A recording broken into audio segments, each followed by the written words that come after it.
Hello everyone, good morning. कैसे हैं आप सभी लोग? आशा करती हूँ आप सभी लोग ठीक होंगे।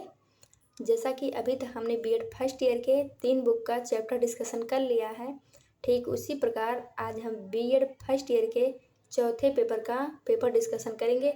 तो अब हम लोग देखते हैं कि बीएड फर्स्ट ईयर के 4th बुक का क्या नाम है। एजुकेशनल एडमिनिस्ट्रेशन एंड मैनेजमेंट, शैक्षिक प्रशासन एवं प्रबंधन। तो हमें इस बुक में शैक्षिक प्रशासन और प्रबंधन के बारे में पढ़ना है। तो एक एक करके हम चैप्टर डिस्कशन करेंगे। आज ये हमारा चौथा और आखिरी बुक डिस्कशन है। उसके बाद हम लोग एक एक टॉपिक को कवर करेंगे। अब हम लोग देखते हैं हमारा चैप्टर जो हमें पढ़ना है, चैप्टर डिस्कशन। अब देखते हैं हम लोग हमारा पहला चैप्टर जो है वो शैक्षिक प्रशासन।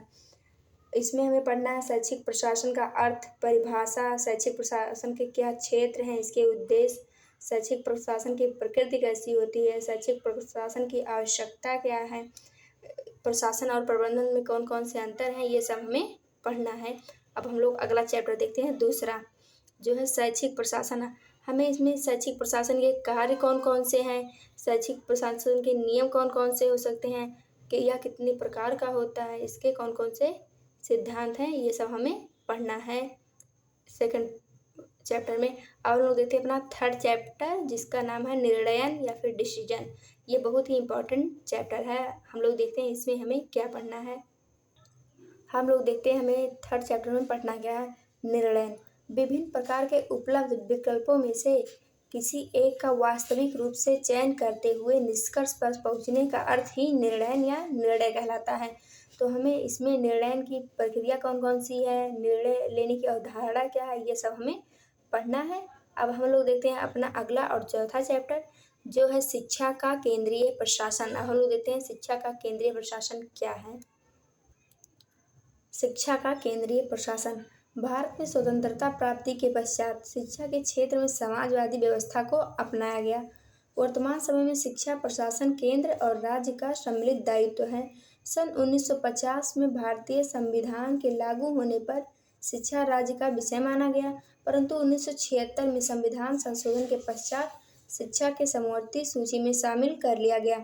इसके अनुसार जहां शिक्षा संबंधी कार्य राज्य और केंद्र मिलकर करेंगे, वहीं शिक्षा संबंधी नीति एवं विवाद की स्थिति में अंतिम निर्णय केंद्र का मान्य होगा। तो हमें इसमें पढ़ना है कि शिक्षा में केंद्रीय प्रशासन की क्या भूमिका है, केंद्रीय प्रशासन शिक्षा में किस प्रकार का कार्य करता है, ये सब हमें देखना है। अब जो हमारा अगला चैप्टर और पांचवा है वो है उत्तर प्रदेश राज्य शैक्षिक प्रशासन तंत्र। मतलब उत्तर प्रदेश में किस प्रकार का शैक्षिक प्रशासन तंत्र कार्य करता है, ये हमें इस चैप्टर में देखना है। तो पहले हम थोड़ा बहुत जान लेते हैं, फिर जब टॉपिक वाइज कवर करेंगे तो देखेंगे। जैसे कि भारत में शैक्षिक प्रशासन का इतिहास अत्यंत प्राचीन रहा है। भारत में स्वतंत्रता प्राप्ति के पश्चात 1950 में संवैधानिक व्यवस्था लागू हुई। शैक्षिक विकास की गति तीव्र रखने के लिए संविधान में केंद्र एवं राज्यों दोनों को अधिकार दिए गए हैं। जहां केंद्र को इसका नेतृत्व प्रदान किया गया है, वहीं राज्य को भी पूर्ण स्वायत्तता दी गई है। अब हम लोग देखते हैं उत्तर प्रदेश में शिक्षा का प्रशासन कैसा कैसा है, स्तर जान लेते हैं।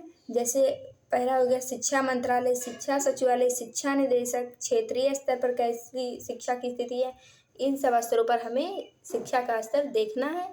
जब हम लोग पढ़ेंगे तो विस्तार पूर्वक पढ़ेंगे। अब देखते हैं हम अपना अगला चैप्टर छठवां जो कि है शैक्षिक प्रबंधन। ये बहुत ही इम्पोर्टेंट चैप्टर है। देखते हैं कि हमें इसमें पढ़ना क्या है। देखते हैं हम कि शैक्षिक प्रबंधन का अर्थ क्या है। हमें इसमें पढ़ना है शैक्षिक प्रबंधन की प्रकृति, क्षेत्र, आवश्यकता, महत्व, विशेषता, शैक्षिक प्रबंधन के कौन कौन से घटक हैं तथा प्रबंधन और प्रशासन में क्या क्या अंतर हैं, ये सब हमें पढ़ना है। तो थोड़ा बहुत हम जान लेते हैं शैक्षिक प्रबंधन के बारे में। शैक्षिक प्रबंधन दो शब्दों शिक्षा और प्रबंधन से मिलकर बना है। यहाँ शिक्षा का अर्थ निरंतर चलने वाली प्रक्रिया है और प्रबंधन का अर्थ किसी भी संगठन में व्यक्तियों से कार्य कराने की कला है। इस प्रकार शिक्षा प्रबंधन का शाब्दिक अर्थ हुआ कि शिक्षा प्रक्रिया को निरंतर चलाने हेतु जब व्यक्तियों का एक संगठन मिलकर कार्य करता है तो उसे शिक्षा प्रबंधन कहा जाता है। इस प्रकार हमें शैक्षिक प्रबंधन को देखना है, पढ़ना है। इसमें कई सारे टॉपिक हैं जो बहुत ही इम्पोर्टेंट है, जैसे कि इसकी विशेषता हो गई, घटक हो गए, आवश्यकता हो गया, महत्व हो गया। अब हम लोग देखते हैं अगला चैप्टर जो कि है प्रधानाध्यापक। ये एक छोटा सा चैप्टर है, लेकिन फिर भी इसको हम देखते हैं कि प्रधानाध्यापक का अर्थ क्या होगा। प्रधानाध्यापक विद्यालय के बाह्य तथा आंतरिक प्रशासन के मध्य एक कड़ी का कार्य करता है। विद्यालय प्रशासन में उसका स्थान निर्देशक, पर्यवेक्षक, पथ प्रदर्शक, निरीक्षक तथा अच्छे परामर्शदाता के रूप में होता है। इसलिए प्रधानाध्यापक के अनेकों कार्य होते हैं जो कुशलतापूर्वक संपन्न करता है। अब हम लोग देखते हैं अपना अगला और 8वां चैप्टर, शैक्षिक पर्यवेक्षण। ये एक बहुत ही लंबा चैप्टर है, तो इसको हम लोग देखेंगे धीरे धीरे करके। शैक्षिक पर्यवेक्षण में हमें पढ़ना है शैक्षिक पर्यवेक्षण का अर्थ क्या है, इसकी परिभाषा क्या है, शैक्षिक पर्यवेक्षण के लक्ष्य कौन कौन से हैं, इसका उद्देश्य क्या है, परंपरागत एवं आधुनिक प्रत्यय इसके कौन कौन से हैं, इसका क्षेत्र कितना विस्तृत है, आवश्यकता इसकी कौन कौन सी आवश्यकताएं हैं, कौन कौन सी समस्याएं हैं तथा क्या क्या प्रकार हैं, ये सब हम शैक्षिक पर्यवेक्षण के अंतर्गत पढ़ेंगे। अब हम लोग देखते हैं अगला चैप्टर, अध्यापक के गुण एवं कर्तव्य। ये तो बहुत इंपॉर्टेंट चैप्टर है और सबको पता होना चाहिए कि एक अध्यापक के कौन कौन से गुण हैं और कौन कौन से कर्तव्य हैं। हम लोग अध्यापक के कुछ प्रमुख गुणों में देख सकते हैं, कार्यों में देख सकते हैं। जैसे अध्यापक जो होता है वो पाठचर्या का नियोजन करता है, नवाचार एवं परिवर्तन का प्रबंधन करता है, पाठ सहगामी क्रियाकलापों का प्रबंध कराता है, परीक्षाओं का प्रबंध कराता है। इस प्रकार अनेकों ऐसे कार्य हैं जो अध्यापक करते हैं। अब हम लोग देखते हैं अगला चैप्टर, कक्षा प्रबंधन, क्लास मैनेजमेंट क्या है। कक्षा प्रबंधन विद्यालय संगठन की प्रमुख व्यवस्था है। इसकी व्यवस्था में मानवीय तथा सामाजिक मूल्यों तथा मानकों को ध्यान में रखना आवश्यक है। कक्षा प्रबंधन में आधुनिक आयामों का भी उपयोग किया जाने लगा है, जिससे छात्रों एवं शिक्षकों के बीच अंतःक्रिया स्थापित होती है। तो हमें देखना कि मतलब कक्षा प्रबंधन कैसे कैसे किया जा सकता है, कैसे कैसे करना चाहिए, तो हम लोग इसको देखेंगे। अब देखते हैं, हम लोग बढ़ते हैं अपने अगले चैप्टर की ओर, जो है समय सारणी, टाइम टेबल। अब इसको देखते हैं ये क्या है। समय सारणी विद्यालय के समग्र शैक्षिक एवं शिक्षणेतर क्रियाकलापों के संचालन की विधि पूर्वक नियोजित प्रक्रिया है। विद्यालय संगठन में समय सारणी का विशेष महत्व होता है। बिना समय सारणी के ये नहीं डिसाइड किया जाता कब से कौन सी क्लास चलेगी, कब क्या होगा। इसलिए एक व्यवस्थित व्यवस्था के लिए समय सारणी का होना अत्यंत आवश्यक है। जो हमारा अगला चैप्टर है वो है अनुशासन। हम लोग देखेंगे अनुशासन। तो अनुशासन में हमें अनुशासन के प्रकार पढ़ना है, अनुशासन किस प्रकार होना चाहिए विद्यालय में, ये सब देखना है। शिक्षा में अनुशासन किस तरह से कार्य करता है, अनुशासन किस प्रकार शिक्षा में भूमिका निभाता है, ये सब हम देखेंगे। तो ये जो चैप्टर है कक्षा प्रबंधन, समय सारणी, अनुशासन, ये बहुत ही छोटे छोटे चैप्टर हैं, तो ज़्यादा टेंशन लेने की ज़रूरत नहीं है। अब हम लोग देखते हैं अपना अगला जो चैप्टर है उसको, 13वां, पाठ्य सहगामी क्रियाएं। ये भी मतलब को करिकुलर एक्टिविटीज से ही संबंधित हैं, तो ज़्यादा परेशान होने की ज़रूरत नहीं है। इसको हम देखते हैं। विद्यालय वह क्रियाएं जो कक्षा के भीतर की जाती हैं पाठ्यक्रम संबंधी क्रियाएं कहलाती हैं। मतलब जो क्लास के अंदर टीचर्स करवाते हैं को करिकुलर एक्टिविटीज, वही हमारी पाठ्य सहगामी क्रियाएं होती हैं, जो कि हमारे सिलेबस और पढ़ाई के साथ चलती रहती हैं।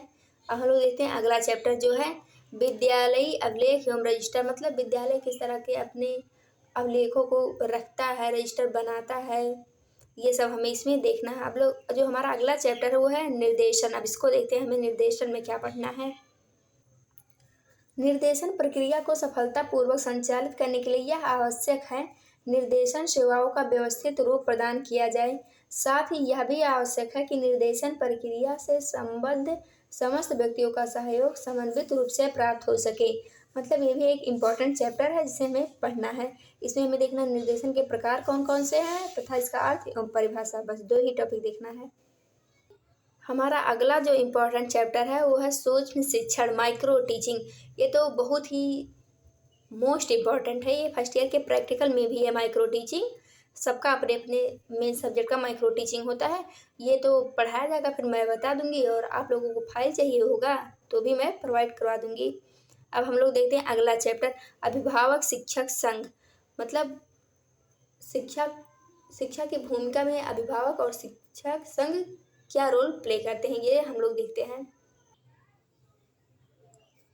बालक के विकास के लिए यह आवश्यक है कि उसके समक्ष विद्यालय और परिवार की ओर से एक सा आदेश प्राप्त हो। विद्यालय जो कुछ भी निर्देश दे माता पिता उसे समझे और उनको पूरा करने में सहयोग दें तथा अभिभावक जो सुझाव दे विद्यालय के अधिकारी उस पर सहृदयता से विचार करें। मतलब बच्चों के प्रति अभिभावक भी जिम्मेदार हों और टीचर भी जिम्मेदार हों, दोनों मिलकर देखें कि मतलब बच्चों का विकास कैसे किया जा सकता है। हमारा जो अगला चैप्टर है वो है विद्यालयी संगठन 18वां। तो हम लोग देखते हैं हमें विद्यालयी संगठन में क्या पढ़ना है। हमें विद्यालय संगठन में सिर्फ एक ही टॉपिक कवर करना है जो है विद्यालय संगठन के उद्देश्य। तो एक दो उद्देश्य हम अभी देख लेते हैं और उसके बाद जब हम लोग टॉपिक वाइज पढ़ेंगे तो पूरा देखेंगे। जैसे मेन उद्देश्य जो होता है वो विद्यालय संगठन का उद्देश्य बालकों को इस प्रकार से शिक्षित करना है कि वह समाज के आदर्शों, मान्यताओं, विश्वासों, मूल्यों की रक्षा कर सकें। और जो दूसरा उद्देश्य हो सकता है वो ऐसा हो सकता है कि विद्यालय को सामाजिक जीवन का ऐसा केंद्र बनाना जहां बालक को सामाजिक जीवन का वास्तविक एवं उपयोगी प्रशिक्षण मिल सके। तो यह है हमारे विद्यालयी संगठन के उद्देश्य जिसको हम लोग पढ़ेंगे। और इसमें एक टॉपिक और भी देख लेंगे कि विद्यालय संगठन की कौन कौन सी विशेषताएं हो सकती हैं। हमारा जो लास्ट चैप्टर है 4th पेपर का वो है विद्यालयी प्रशासन में छात्र की भूमिका। कि मतलब विद्यालय के प्रशासन में छात्र की कौन कौन सी भूमिकाएं होती हैं, वे किस प्रकार से विद्यालय के प्रशासन को बनाए रख सकते हैं, ये सब हमें देखना है। तो आज हमारा चारों पेपर का एक एक चैप्टर डिस्कशन खत्म हुआ। अब हम लोग कल से नेक्स्ट वीडियो में एक एक टॉपिक को चैप्टर वाइज कवर करेंगे।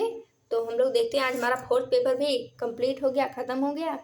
तो हम लोग जो नेक्स्ट वीडियो आएगा उसमें 1st पेपर के पहले चैप्टर को डिस्कस करेंगे और पढ़ेंगे उसमें जो भी इम्पोर्टेंट होगा। तब तक के लिए जुड़े रहिए हमारे साथ। धन्यवाद। जय हिंद।